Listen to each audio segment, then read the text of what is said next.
Now, Shankar, based on everything that we have done, how did we do? Yeah. Quite surprisingly good, to be honest. I didn't think both of you were you did really, really well. Absolutely well.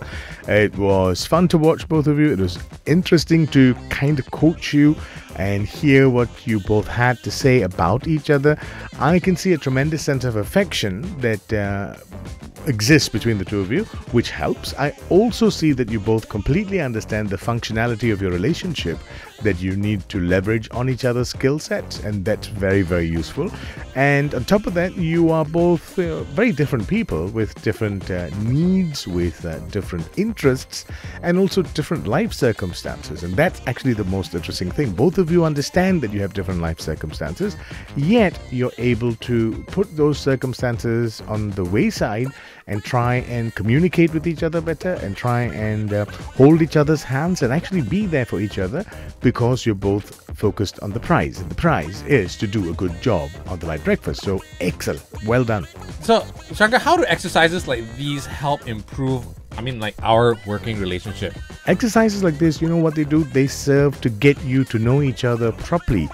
Team building exercises, for example, are usually very good to create a sense of bonding, to get people together, to get them to see each other outside the work life, organization, the rigmarole of everything else that happens at the workplace, the irritations that we have with each other, to see people as real people.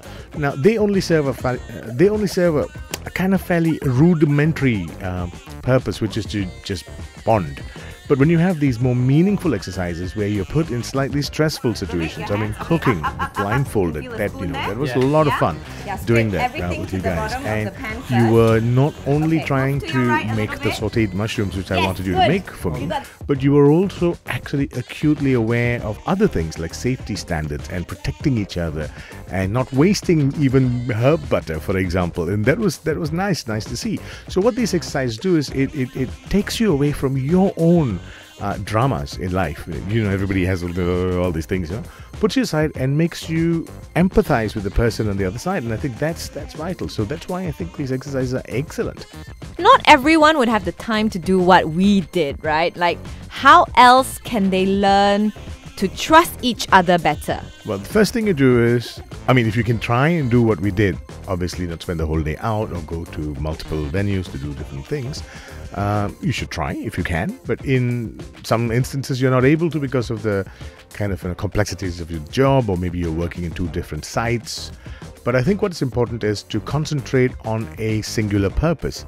When you are purpose-driven, when you are purposeful in your relationship with people, when you're purposeful in the kind of end result that you want, you'll find that, you tend to put your own ego to the side a little bit. All of us need our ego to carry on, but we put it aside a little bit and we look at the other person. So what you can actually do is, or what organizations can do, is to create environments, conducive environments where this type of empathy will develop. And also understand line leaders, your bosses, I think Steve absolutely understood that it is necessary for him to create an environment where this kind of collaboration thrives. And leaders who are kind of, following us and listening to this should create these collaborative environments at work, because it becomes your highest value task. Your highest value task sometimes is not to get the stuff done, but to ensure that the people who are doing those things for you, the people who are doing your bidding for you, are prepared, have the necessary tools, and have the right mindset to deliver the results that you want.